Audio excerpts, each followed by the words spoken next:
नमस्कार दोस्तों, मैं सुनील गौतम आपका स्वागत करता हूं आपके अपने YouTube चैनल सुनील कॉन्सेप्ट में। मेरे प्यारे बच्चों, आज हम 11th क्लास मैथ प्रश्नावली 1.3 को कंप्लीट करेंगे। इससे पहले हमने बोर्ड पर सभी जो भी उपसमुच होते हैं, समुच क्या है ना, सभी के बारे में हमने पहले से ही बता दिया है। तो चलिए शुरू करते हैं वीडियो को। और सबसे पहला जो क्वेश्चन है इसकी बात करते हैं। तो पहला जो क्वेश्चन है इसमें है कि रिक्त स्थानों में प्रत्येक सबसेट और नॉट सबसेट को भरकर सही कथन बनाइए। अब जैसे मेरे प्यारे बच्चों ये है, इसकी बात करेंगे। आपका ये जो है क्वेश्चन नंबर फर्स्ट की 2 3 4 ये एक सेट है इसमें, और ये है 1 2 3 4 5। तो मुझे बताओ 2 3 4 जो पहले वाले में है वही इसमें है 2 3 4। तो हम कह सकते हैं कि पहले वाले के सभी अवयव दूसरे में हैं। इसका मतलब ये क्या है, एक सबसेट का काम करेगा। बात समझ पाए? आगे बढ़ते हैं सेकंड क्वेश्चन की बात करते हैं। क्वेश्चन नंबर सेकंड की बात करेंगे तो ए बी सी, लेकिन इसमें ए बी और सी तो हैं लेकिन ए नहीं है।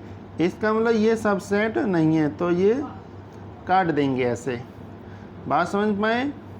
अब बात आती है थर्ड की कि एक सेट ऐसे दिया है एक्स सच दैट एक्स आपके विद्यालय की कक्षा 11 का एक विद्यार्थी है, और दूसरे में एक्स सच दैट आपके विद्यालय का एक विद्यार्थी है। तो अब आप मुझे बताओ कि जो पहला वाला सेट है वो क्या है। वो 11th क्लास के बच्चों का सेट है, स्टूडेंट का सेट है। और दूसरा जो सेट है वो आपके विद्यालय में पढ़ने वाले स्टूडेंट का सेट है। तो सीधी सी बात है कि आपके विद्यालय में कुल पढ़ने वाले जो विद्यार्थियों की जो लिस्ट होगी उसमें 11th क्लास के बच्चे तो होंगे ही। तो इस वजह से हम कह सकते हैं कि ये एक सबसेट का काम करेगा, तो इसको हम ऐसे लगा देंगे। बात समझ पाए? आगे बढ़ते हैं मेरे प्यारे बच्चों, और आगे बढ़ने पे ये आता है क्वेश्चन नंबर 4। क्वेश्चन नंबर 4 में कहता है कि एक्स सच दैट एक्स किसी समतल में स्थित एक वृत्त है, और दूसरे में एक समान समतल में वृत्त है जिसकी त्रिज्या कितनी है, 1 इकाई है। तो पहला वाले की बात करोगे तो पहले वाले में वृत्त दिया है सिर्फ, लेकिन उनकी रेडियस वगैरह का कोई जिक्र नहीं है। रेडियस कितनी है, तो 1 से अधिक भी हो सकती है, 1 से कम भी हो सकती है। तो एक ये बड़ा सेट हो जाएगा, लेकिन इसमें एक इकाई त्रिज्या का एक वृत्त का सेट दिया है। तो पहला दूसरे का सेट नहीं हो सकता, लेकिन दूसरा पहले का सेट बन सकता है। तो ये इसमें हम कह देंगे इज़ नॉट सबसेट। ठीक है। अब बात आती है क्वेश्चन नंबर 5 की। एक्स सच दैट एक्स किसी समतल में स्थित एक त्रिभुज है, और दूसरे में एक्स सच दैट एक्स किसी समतल में स्थित आयत है। अब बताओ त्रिभुज और आयत का क्या कॉम्बिनेशन है। दोनों तरफ त्रिभुज होते तो एक बार को बात बनती। तो ये भी क्या है, एक सबसेट नहीं है।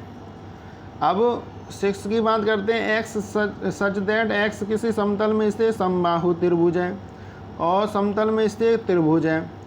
तो अब त्रिभुज तो कई प्रकार के हो सकते हैं, तो ये बड़ा सेट हो जाएगा, और इस बड़े वाले सेट के अंदर ये नीचे अंदर आ जाएगा समबाहु वाला। तो ये सब सेट का काम करेगा, तो ये सब सेट है। 7 की बात करें तो एक्स सच दैट एक्स एक सम प्राकृतिक संख्या है, और एक्स एक पूर्णांक है। तो पूर्णांक में सम प्राकृतिक संख्याएँ भी आ जाती हैं, तो ये सब सेट का काम करेगा। आई होप आपको सभी क्वेश्चन समझ में आ रहे होंगे। आगे बढ़ते हैं, क्वेश्चन नंबर 2 की बात करते हैं। क्वेश्चन नंबर 2 के सत्य और असत्य की बात कर रहे हैं।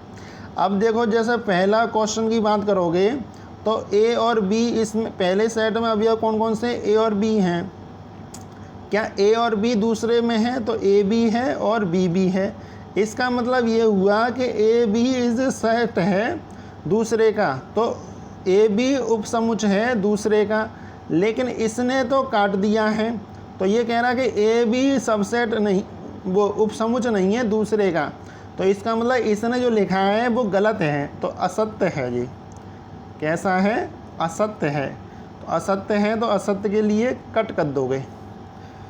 अब इसकी बात आ रही है, सेकंड की बात कर रहे हैं। सेकंड में ए ई एक सेट है, तो उसमें अवयव कितने? ए ई। और दूसरा जो सेट है वो एक्स सच दैट एक्स अंग्रेजी वर्णमाला का एक स्वर है।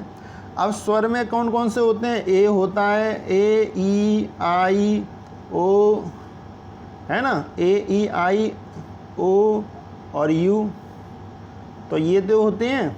तो इसका मतलब ये हुआ कि ए भी है इसमें और ई भी है, तो हम कह सकते हैं कि इसने जो लिखा है वो ठीक लिखा है, तो ये क्या है? सत्य है। अब थर्ड की बात करो। थर्ड में क्या लिखा है? 1 2 3, लेकिन 1 2 3 इज़ द सबसेट ऑफ 1 3 5, तो 1 2 3 पूरे पूरे होने चाहिए थे, तो ये गलत है, सीधा साफ दिख रहा है। ए जो एक सेट है ए और दूसरे में ए बी सी है, तो ए दूसरे में है कि नहीं है? का है। जब दूसरे में है तो ये क्या है? सत्य है। अब बात आती है फिफ्थ में ए। अब देखो यहाँ पे गलती कर देते हैं बच्चे, यदि ये सेट के रूप में नहीं लिखा होता तब तो ये सही था, लेकिन ये सेट है। अब जब सेट है तो सेट किसी भी सेट का अवयव नहीं हो सकता है, तो अवयव नहीं हो सकता है तो ये कट हो जाएगा। बात समझ में आई? अब क्वेश्चन नंबर 6 की बात करते हैं। क्वेश्चन नंबर 6 में कह रहे हैं एक्स सच दैट एक्स संख्या 6 से कम एक सम संख्या है। अब 6 से कम एक सम संख्या कौन कौन सी होती हैं? 6 से कम एक सम संख्या हो जाएगी हमारी 2 हो जाएगी, 4 हो जाएगी, 2 और 4 हो जाएगी। और इधर एक प्राकृतिक संख्या है जो संख्या 36 को विभाजित करती है, तो 36 को विभाजित करने वाली संख्या कौन सी हो सकती है? 2 होती है, 4 हो सकती है ना, और 6 भी हो सकती है, 9 भी हो सकती है, 36 12 हो सकती है। इसका मतलब इसमें 2 और 4 इसमें आ गए, तो ये क्या है? सबसेट कह रहे हैं, तो इसका मतलब ये सही है। ठीक है। इसके बाद अब बढ़ते हैं आगे। आगे बढ़ने पर क्वेश्चन नंबर 3 की बात करेंगे। तो क्वेश्चन नंबर 3 में मेरे प्यारे बच्चों एक सेट दिया हुआ है ये पूरा।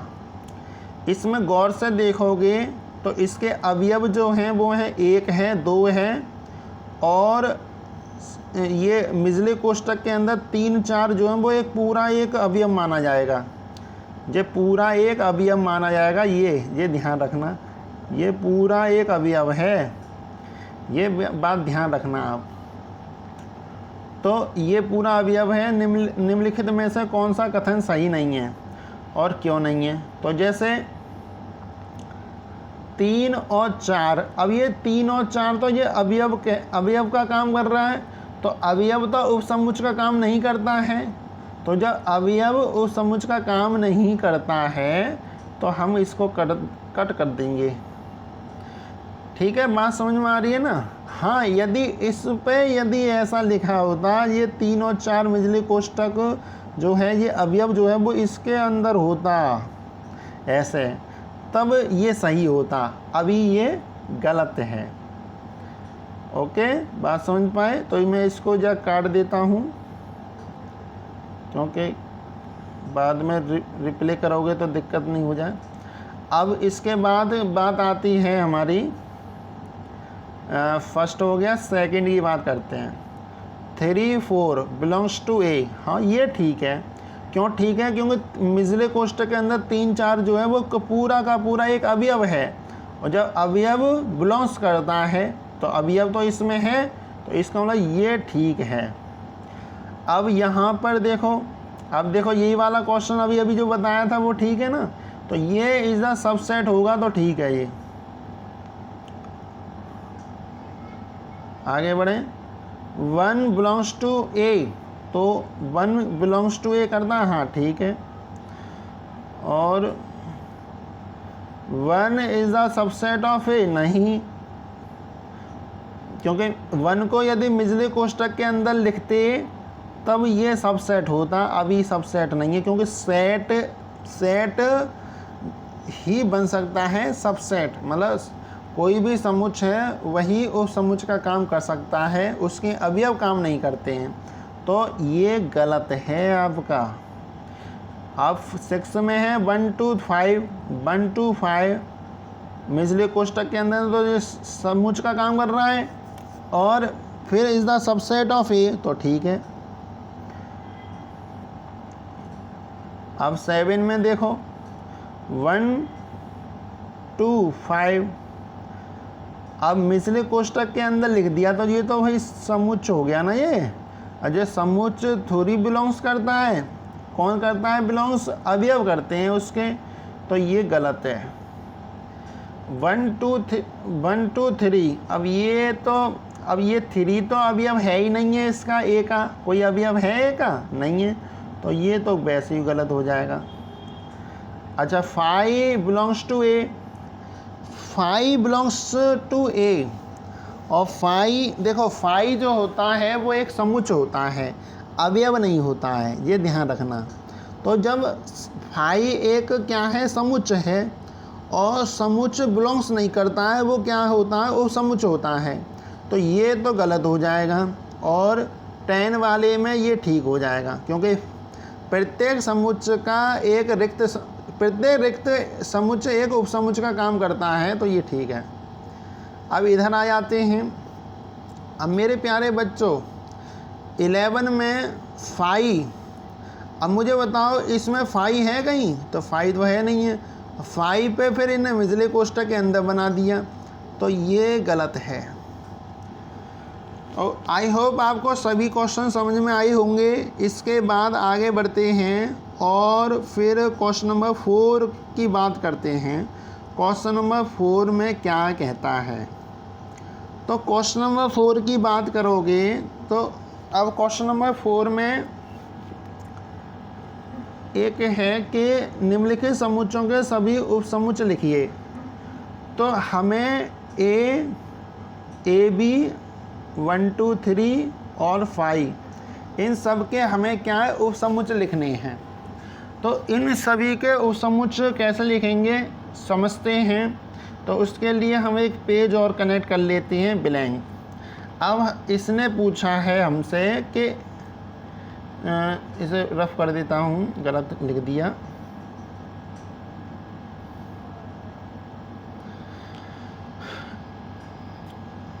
इसने पूछा है कि हमें ए के उपसमुच्चय लिखिए। तो हम क्या करेंगे, सबसे पहले जैसे ये है हमारा ए, इसके उपसमुच्चय लिखने हैं। तो सीधी सी बात है, एक तो 5 होगा, 5 का मतलब रिक्त, और दूसरा क्या होगा, दूसरा ये अपने आप में खुद होगा। तो इसके उपसमुच्चय कितने हो जाएंगे, 5 और अपने आप में खुद ये, तो इसके 2 होंगे। ठीक है। अब इसके बाद दूसरा क्वेश्चन की बात करते हैं। तो इसको मैं रफ पढ़ देता हूँ।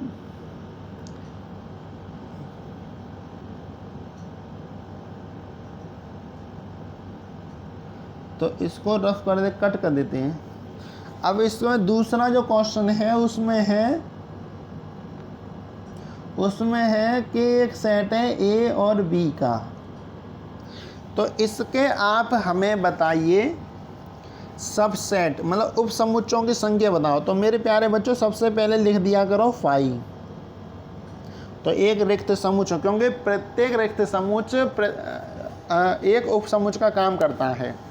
फिर उसके बाद मेरे प्यारे बच्चों तुम्हें क्या करना है कि इसमें जितने भी अवयव हैं उनके एक एक बना दो। एक मतलब एक को लेकर एक सेट बना दो। तो एक तो हो जाएगा ए, फिर हो जाएगा बी, अब ये हो गए। फिर उसके बाद इन दोनों को ले लो, तो ए बी। तो इसके सभी उपसमुच्चय कौन कौन से हुए, फाई, ए बी और ए बी। ठीक है, बात समझ पाए। तो इसको करने के बाद फिर हम बढ़ते हैं एक और क्वेश्चन पे। अब वो क्वेश्चन कौन सा है, उसमें ए बी सी लिखे हुए हैं। उसमें कितने लिखे हैं, ए बी सी। तो इसको भी हम चलो नेक्स्ट पेज ले लेते हैं। अब इसमें हमने इसमें लिखा है, सॉरी, इसमें लिखा है ए बी और सी। इसकी बात करते हैं। तो मैंने क्या बताया आपको, सबसे पहले हमें क्या लिखना होता है, फाई। फिर एक एक करके प्रत्येक का एक सेट बना लेते हैं, प्रत्येक अवयव का। तो ए बी सी ये बना लिया। अब उसके बाद दो दो के जोड़े लो, ए और बी को लेके। तो ए बी, फिर बी सी, फिर सी ए, ये हो गया। फिर उसके बाद हम क्या करेंगे, हम तीनों को ले लेंगे, ए बी और सी। तो आप काउंट करोगे तो 1 2 3 4 5 6 7 8। तो इसके सभी समुच्चय हमने उपसमुच्चय हमने लिख दिए। तो इसमें यही पूछा था। अब उसके बाद आते हैं कि फाई के उपसमुच्चय लिखो। तो फाई के उपसमुच्चय फाई ही होगा, अपने आप में खुद होगा और कोई नहीं होगा। ठीक है, बात समझ पाए। चलिए आगे बढ़ते हैं और फिर उसी पेज पे पहुंचते हैं दोबारा। इस पर पहुंच गए हम पेज पे। अब पेज पे पहुंचने के बाद हम क्या करेंगे, सॉरी ये तो लाइन खिंच गई।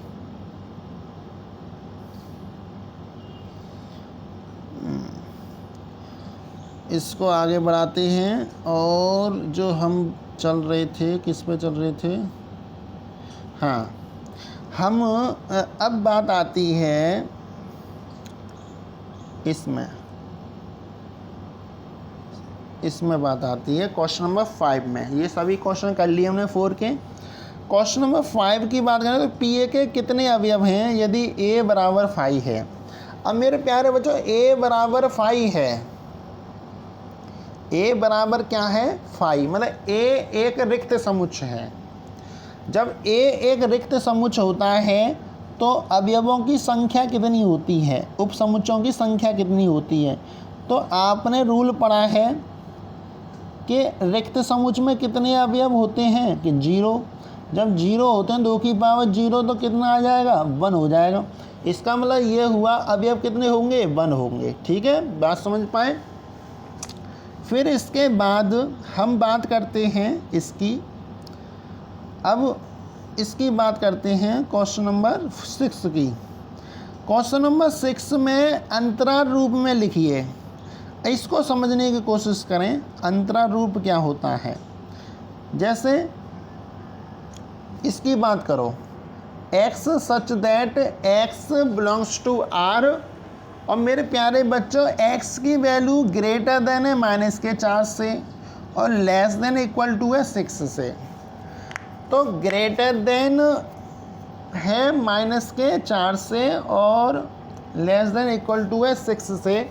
इसका मतलब ये है, इसको समझने, -4, तो इसका मतलब है कि इसको छोटे ब्रैकेट में बनाते हैं ऐसे, और -4 लिख दिया हमने,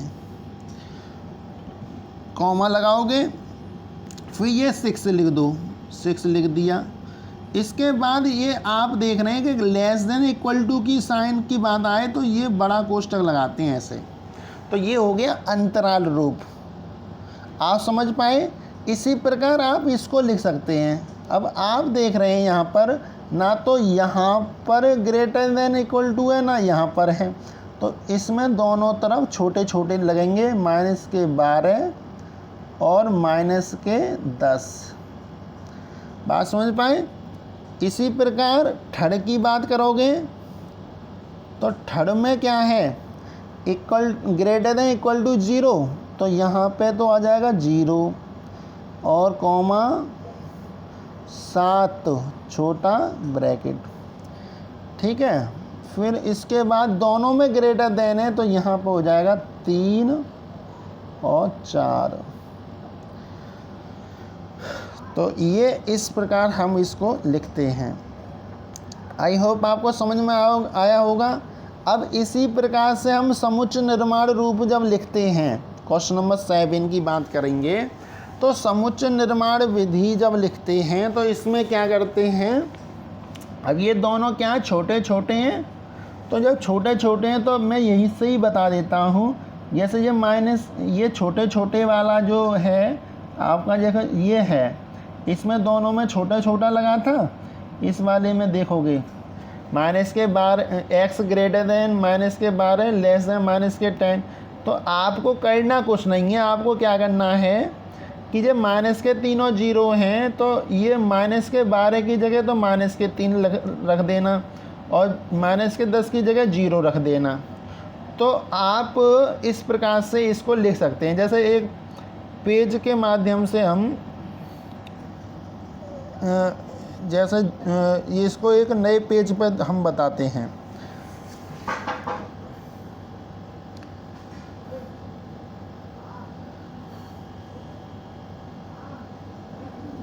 नए पेज पर बढ़ा देते हैं। जैसे ये है,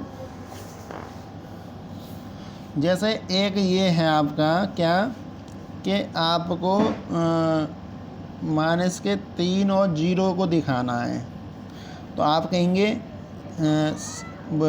कर्ली ब्रैकेट लगा के x such that x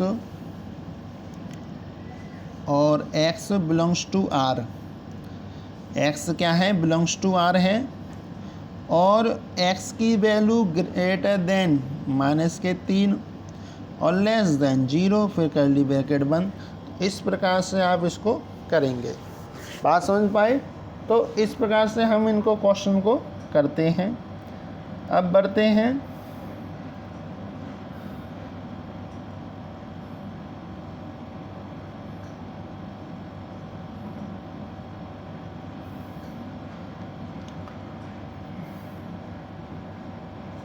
question number, इस प्रकार से क्वेश्चन नंबर 7 हो जाएंगे सभी। और क्वेश्चन नंबर निम्नलिखित में से प्रत्येक के लिए कौन सा सार्वत्रिक समुच्चय प्रस्तावित करेंगे। जैसे समुच्चय समकोण त्रिभुजों की बात करें और समद्विबाहु त्रिभुजों का बात करें, तो सीधी सी बात है कि हमें एक ऐसा सेट देना है जिसमें दोनों त्रिभुज शामिल हों। अब जब दोनों त्रिभुज शामिल हों तो हम कह सकते हैं कि किसी भी समतल में स्थित त्रिभुजों का समुच्चय, तो त्रिभुजों का जो समुच्चय होगा वो क्या होगा, यूनिवर्सल सेट होगा। तो इस प्रकार हमने सभी क्वेश्चन सॉल्व किए और आई होप आपको सभी क्वेश्चन समझ में आए होंगे। फिर भी कोई डाउट रह गया हो तो कमेंट बॉक्स में लिख सकते हैं। इसमें थ्योरेटिकल पार्ट ज़्यादा था, समझाने वाला कम था और लिखने का ज़्यादा था, इस वजह से मैंने ये वीडियो इस स्क्रीन पर दी है। लेकिन नेक्स्ट वीडियो हमारी वाइट बोर्ड पर ही आएगी, तो बने रहिए चैनल के साथ। चैनल को सब्सक्राइब कर दें, लाइक कर दें, शेयर कर दें। मिलते हैं नेक्स्ट वीडियो में। 1.4 को कंप्लीट करेंगे उसमें।